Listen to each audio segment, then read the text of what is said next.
Hello there, it's Gina Gardiner and I'm your host on Passionate World Radio today. I'm joined as usual by Rachel Davidson. A little about both of us.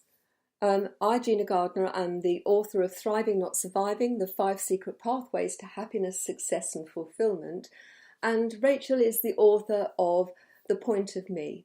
Both books are international bestsellers and we're very pleased to be joining you today.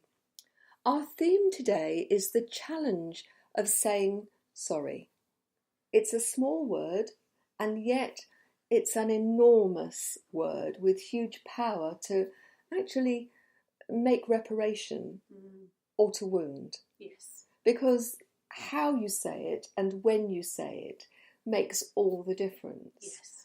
I'm really sorry, Yes. as opposed to sorry. Yeah, sorry, not sorry. And there are people who find it very difficult to say, to accept that they've actually done something wrong and take responsibility for that. Yeah. But there are also people who find it very difficult to receive. Yes. And that in accepting the sorry, that they feel that in some way makes light of the situation that they are upset or hurt or cross about. Yes. And so for the next 25-30 minutes or so, we're going to explore the whole theme of the word sorry. Those of you that have listened to our conversations before will be very familiar with a number of principles, and one of those principles is that the only person who is responsible for us, our words, our deeds or lack of them, how we operate in any given situation, is us. Yeah. And actually recognising that there are times when we've done something which hurts another person, either deliberately or inadvertently, and taking responsibility for that, I think is the first stage to the word sorry. Yeah. It has to be heartfelt if it's going to mean anything, Yes. rather than an empty gesture. Yes. And I think so many times in our society, right from tiny, we're told to say sorry, and sorry lets us off the hook. We say the word when we're children, tell your brother you're sorry for bruising him. Not actually sorry in the moment, but you know that if you say you're sorry, your parents will get off your back or your teacher will get off your back. Yes. And so we're almost taught to create an empty version of the word sorry. Yes. For me, recognising that we've done something which, even though the motive may have been good, has actually had a negative impact on the receiver, and taking responsibility for that, I think is really important. And I think, recognising that our body language says more than our words very often. Yeah, and the tone as well is so compelling in terms of the true meaning. Yes, and the timing of when you say sorry, I think makes a lot of difference. And recognising that in order to be sorry, you have to take responsibility. Sorry for me is such a massively powerful word, and Elton John got it right when he did that song. Sorry seems to be the hardest word. And I existed in a marriage with a person who could not say sorry. Just for the simplest things, for obvious mistakes, just could not say it. And it is such a corrosive, it can be such a corrosive word in its absence within a relationship. Because in not being able to say sorry for things, inadvertently and on purpose things, he made me feel totally invisible. I'd like to just take us back to the only person who's responsible for us is us. Yeah. And that actually, whilst I absolutely accept that being in that sort of a toxic environment erodes one's self-confidence, I think recognising that it says much more about him than it does about you. In that moment, it's very difficult to feel that you actually have control over how you feel. Yes, because when you're in that moment with another person and you want them to say sorry for whatever act or lack of it, yes, All you're really asking, I believe, is just to be acknowledged, just to be seen, just to be heard. And isn't it interesting that you use the word just to be, because actually it's monumental. Yes, but it is a very simple act in the sense that it doesn't have to be a big grand gesture. No. It can just be a simple word and meant in the moment, sorry, that can just take away any, upset or hurt or concern about, what is this relationship going. Just that simple act of another human being turning around and acknowledging something went wrong. And that's where its power is, in that one recognises that you have had a direct impact on somebody else. Yes. And that you're not the centre of the universe, that you actually have some empathy with that person and how they're feeling. Yes. And it may be that one's motive is not to hurt, to wound. Very often it is, but also it's not. Yeah. But that for whatever reason, that has actually had an impact on that other person. Yes. Even if what you believe, what you say, you can be sorry that you found that difficult. Yes, and another belief I have is that people who find it hard to say sorry in a heartfelt, acknowledging way are cutting themselves off from the true joy of life and being a bit extreme. But I believe that as a person, if I am able to, in the moment of acknowledging that I have hurt somebody's feelings, if I'm able to say sorry, then I believe it makes me a better person. Not in any kind of egotistical, I'm better than you kind of way, but as in I'm doing the necessary work on myself to be aware of myself and to be aware of my impact on others. And I think that there's a couple of really, really big lessons in there. Mm-hmm. One is awareness. Yeah.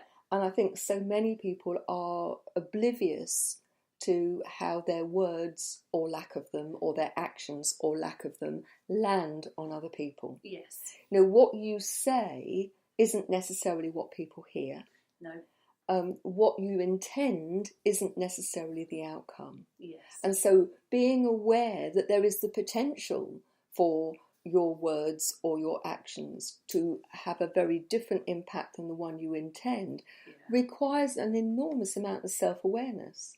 Yes, and I think that most people don't come to the word sorry in a heartfelt way because they don't want to acknowledge the fear they have around, I did something wrong, and so they have feelings rather of shame and anxiety around it, and they'd rather deny and defend their position than actually do that. But then you've got to accept you've got to be big enough to accept that you are not perfect. Yes. And I think the interesting thing for me is that comes when people's sense of self-worth is really, really poor. Yes. And that if I acknowledge that I've done this, that diminishes me even further. Yes. I by owning up to the fact that I'm not perfect. Yes. It's almost too painful to take on board that by doing that, my self-worth, which is pretty poor already, actually becomes diminished. When, in my opinion, the reality is true. Yeah. The reality is the opposite. It's the bigger person who can actually recognise that, whether it's been done deliberately or not, that actually the impact has been one of hurting somebody else. Yeah. And that far from being diminished by saying sorry in a heartfelt way, what it does is it adds capital to your sense of who you are and your sense of being somebody who is has the capacity to recognise that you're not perfect. See, I'm smiling as you say that because that brings back a memory of what he would say to me when I would sort of, try to push for an apology, and he would turn around and say things like, "Oh, well, we can't all be perfect like you." Yeah. So, describing a self-esteem of himself that he needed to be perfect and to acknowledge that he wasn't, And he would quite often use this phrase of, well, we can't all be perfect. And it was very telling, actually. It says it all, doesn't it? Yes. It really did. Yes. Yeah. So the other learning point that I'd like to draw from it is that one is that actually it takes the stronger, bigger, more aware person to actually acknowledge fault and to say, I am sorry. And the other is that sorry's only really sorry if you learn from the experience. Yes, you can't keep repeating it. If you use the word but actually continue with the action, then you're not sorry at all. Yeah. That's a construct that you've learned to get you off the hook. Yes. And many people use the word to say, well, actually, I don't care, but this is going to be an easier way out than actually acknowledging to myself that I'm at fault. Yeah, it's a I want you to shut up now and stop Leave nagging me me. alone. So sorry. Yeah, and I think that's learnt very strongly learnt in childhood. Yes. That we make children go through the motions, and I understand why. I'm not criticising that, but I think part of what parents and teachers can do can say, you are sorry, how do you think you can put this right? Yes. There's the next stage on. It's not just saying sorry, but okay, what are you going to do that can make this better? And if you can't make it better, or even if you can make it better, what are you learning? What are you going to do moving forward? Which makes it a much more complex process. And I understand that parents and teachers are busy, that they want to stop whatever's happened and move on. Yeah. And I'm not suggesting it's done every time, but I do think that if we don't teach children that being sorry means that you need to learn from it, then I think we miss a trick. Yeah. I mean, I'm always saying to my children, it's not enough just to say sorry. You have to be sorry. You have to feel it. And by that I mean, acknowledge. And actually, I'm trying to say to them, it's okay to make mistakes. Yes, I think that's really important, to recognise that life is a learning process, and from the day you're born until the day you die, you have the potential to learn. Many choose not to, but to learn you've got to be aware, and you've got to be prepared to be vulnerable. We've spoken lots of times about Brené Brown and her work on vulnerability, and I think the need to be seen to be perfect comes from that shame of recognising that we aren't. And rather than feeling shame, I think if we can actually acknowledge that we are learning from this situation moving forward, then not only do we actually grow, but I think the person on the receiving end actually has a better way of handling it, in the sense that they can see that this has been the opportunity for something good to come out of it. And then, having learnt the lesson, having been truly heartfeltly sorry, I think it's time to forgive yourself and move on. And we were talking before we started the show around how there is a relationship between being sorry and forgiveness. Yes. Now, lots of people will think of sorry and forgiveness as like a transaction that goes from one side to the other. Yes. So I say sorry and you forgive me. But I think that forgiveness is on both sides. I agree. Because I think in order to do a heartfelt, true acknowledgement of somebody else's feelings and your part in creating that for them, you have to forgive yourself first. You have to have a little conversation with yourself that says, okay, I didn't really mean to do that. That wasn't my intention, but clearly that's the outcome. So I'm going to forgive myself for that mistake that I didn't see coming.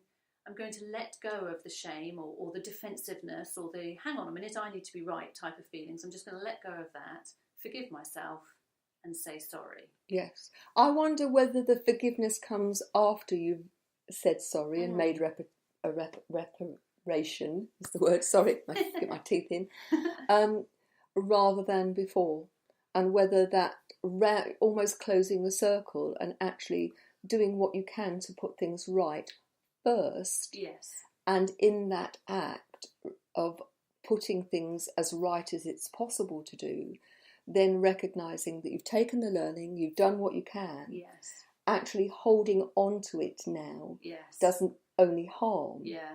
the danger, I think, is if you look at the polarisation, is those people who say sorry and think that gives them carte blanche to carry on doing the same thing. Yeah. And those people who hold on to the fact that they've made a mistake, that they have done something that they feel is wrong, and they keep bashing themselves over the head with it and don't let it go. Yes. And I think somewhere in the middle is probably the Yes. most sensible place to be. Yes. That ultimately put it right, do what you can to make sure that you've learnt from that situation, whatever Yes. that might be. Yes.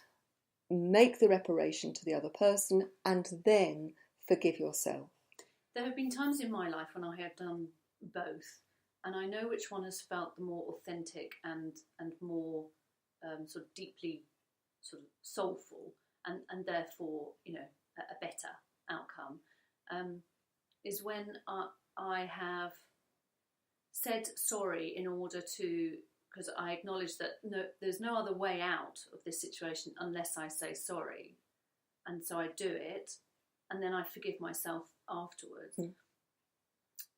Versus the situation where I can feel the rise of, you know, defence and sort of justification, and I take a deep breath and I say, I need to let that go. I just need to let that go. That's probably a really good message in there for me. So I just need to breathe out, let it go, listen to that, and say sorry. And for me, forgiving myself.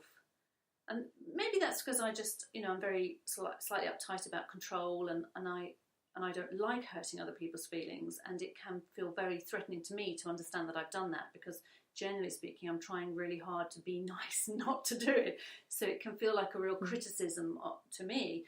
So generally speaking, my really successful stories have come with forgiveness for myself first, then the word, and then working on the continued forgiveness of myself. So for me, it has to be both ends, bookcases type.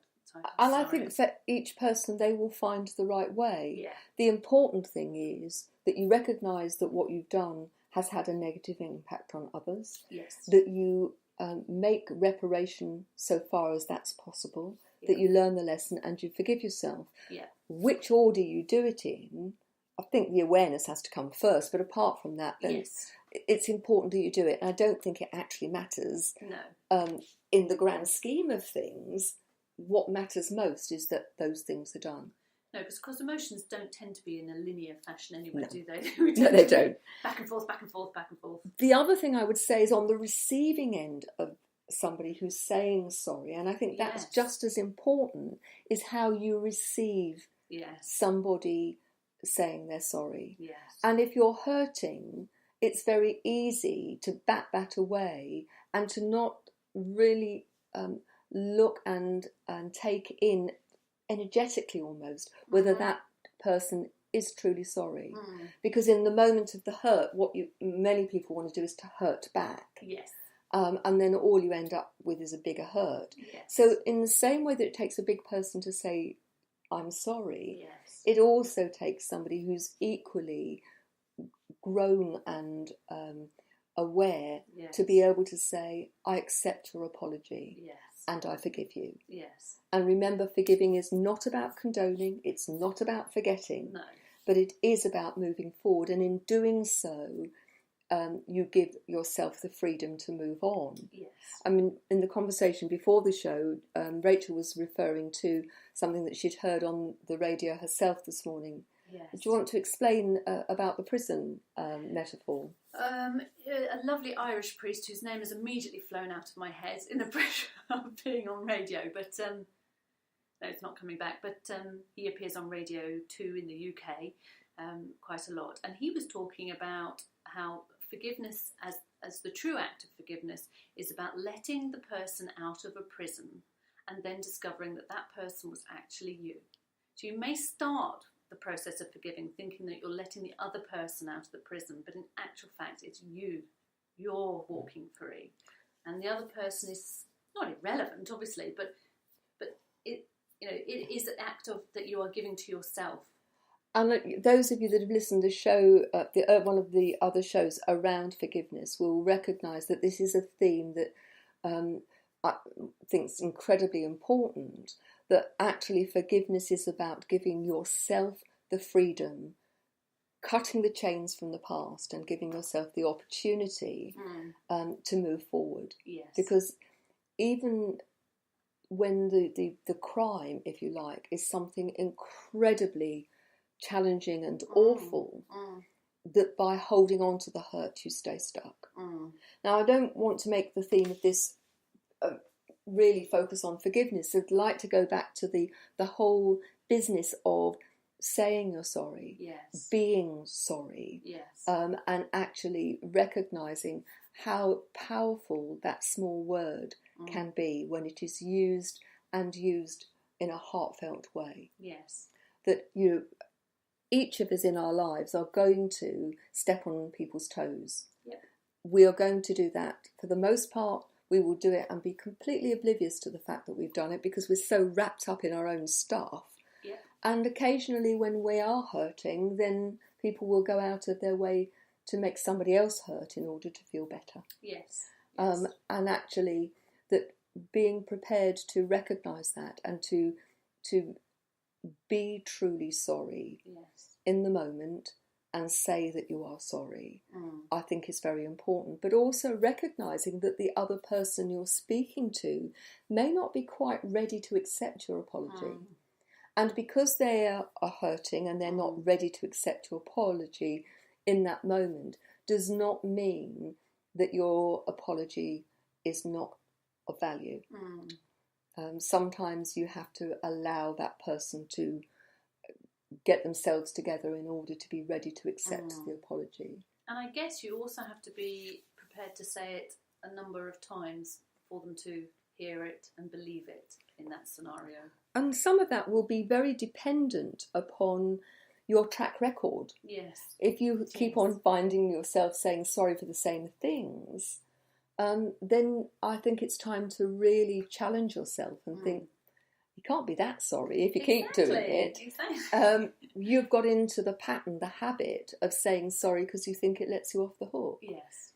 And I think there's also something in this whole the whole principle of, if you're working with another person, whether it's a relationship, perhaps it's a partner, maybe somebody in the family, it could be a work colleague. Where the greatest challenge is when people have different core values. Yes. So if you're dealing with one person where perhaps trust and fidelity are absolutely central to their very being, and you in some way compromise that, yes, you're going to have to work very, very hard to recreate a sense of trust with that person. Yeah, because in your head, that might not be a crime at all. It might just be what you do, and you may come across scenarios, if you're living your life, scenarios where you think, I really don't understand why they're upset, or so upset. Yes. And I think part of that is understanding which of the core values have you in some way tromped across. Yeah. And understanding your own core values and why other people get to you, yes, hurt you, irritate you, make you angry, frustrated, I think is a really good start. Yes. And so many people go through life and haven't got a clue about what their core values are. What are the things that they really, really hold dear? Where's the line that if people cross that line, they've gone too far? And most people, in my experience, particularly working with clients, that's almost by happenstance rather than by design, which makes it much more difficult to manage. So going back to how we started this conversation, the only person who's responsible for you, your emotional well-being, your physical well-being, your intellectual well-being, everything actually is down to you. Unless you're very tiny, a small child, ultimately your everything is your responsibility. Which sort of makes me think about another aspect of the word sorry, and that is having the capacity to say sorry to yourself. Yes, I think that's very true. Are you actually giving yourself the very best chance in life.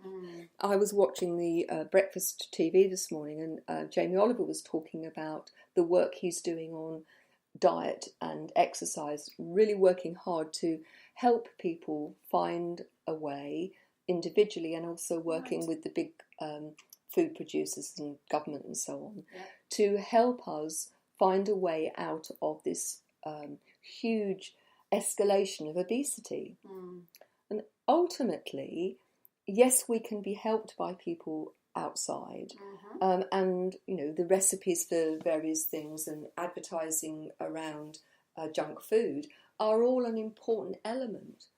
But in the last analysis, what we put into our mouths is our responsibility. And it's no good saying sorry to yourself when you've got type 2 diabetes or you're having a heart attack and saying, God, I wish I didn't eat so many donuts and McDonald's. I think it's really important that we recognise that sorry is an aspect of responsibility. And how sorry are you? Are you sorry enough to take some action? Because sorry in itself does something, but it doesn't actually change anything. Where the sorry becomes something really valuable is where we take from that, I'm going to do something different in future. And whether that's actually in terms of how we operate with the person that we've externally that we've said we're sorry to, or to ourselves. Ultimately, what have you learnt? What are you going to do differently is what makes all the difference. Because the other word that comes to mind when I'm thinking about the word sorry is compassion. Yes. Because it is an act of compassion to utter sorry in a really heartfelt way. And it's compassion for both of the parties involved. I think you're right. And I think it's the saying the word is almost the tip of the iceberg. It's the what goes underneath it. And, like an iceberg, the tip, what do they say? Something like 2/3 of the iceberg is below the water. I think that it's all of the thinking and the beliefs and the way in which we operate below the surface, which is where the real work goes on. The sorry is just the outward indicator, if you like. So, within all of this, being prepared to accept one's frailties, that we are on this earth to learn. And so asking yourself the question, if this is a new learning, great, learn it. If this is a repetitive message that keeps coming time and time again, recognise that the only person who's actually going to be able to do something about it is you. Now, if it's always you on the receiving end of somebody hurting you, then I would say, the sorry to yourself is that you're putting up with it. And it's time to say, do you know what? I'm not going to put up with this. I'm not going to put myself in a situation where people can abuse me, people can make me feel small. I've allowed that for too long. No more. So sorry is a very simple word, but a very complex theme, isn't it? And looking at this, and I would say to our listeners, have a think about how you operate in the world. How easy do you find it to say sorry when you've made a mistake? Or even if you haven't made a mistake as you see it, but you know that the other person believes that you have. And being able to say, I'm sorry that that's the way you feel. It was not my intention to make you feel uncomfortable. But actually exploring how much you mean it. And if you don't mean sorry, then there has to be another way of dealing with it rather than saying sorry just as a construct to get people off your back. Because as a word, it's a really good indicator, isn't it? It just is. And, if you are someone who consistently has a wish that you could lose weight, be fitter, that you were stronger in a relationship, that you hate what you're doing, and you are consistently sorry that that's what's going on in your life, then it's time to do something about it, rather than spend your whole life being sorry that your life is in a particular way. I do think it's important to perhaps just add if you've listened to these shows before, you'll also be aware of the principle, change those things which you have power to change, but there are some things that you can't change. You might be sorry that you have poor health, and it's not something that's within your remit to do something about it. No. In which case, then you have to shift the way in which you respond to something. Yes. But I think being honest with oneself about what is within your control, and often there is more that you can do than you think there is. Yes. And moving forward, if you've done something to upset somebody else or yourself, make sure your sorry is really heartfelt. Make sure that you mean it, and in meaning it, recognise that you're going to do something differently. Now, you'll find lots and lots of free resources on my website, www.genuinely-you.com. You'll also be able to pick up a free digital copy of my latest book, Thriving Not Surviving, The 5 Secret Pathways to Happiness, Success and Fulfillment. Please let us know if there are themes that you'd like us to cover. We would love to cover the things you'd like us to cover rather than the things that we think up. And email me through the website. So have a great day. This is Gina Gardiner, your host on Passionate World Radio, and look forward to meeting with you next time. Take care now. Bye.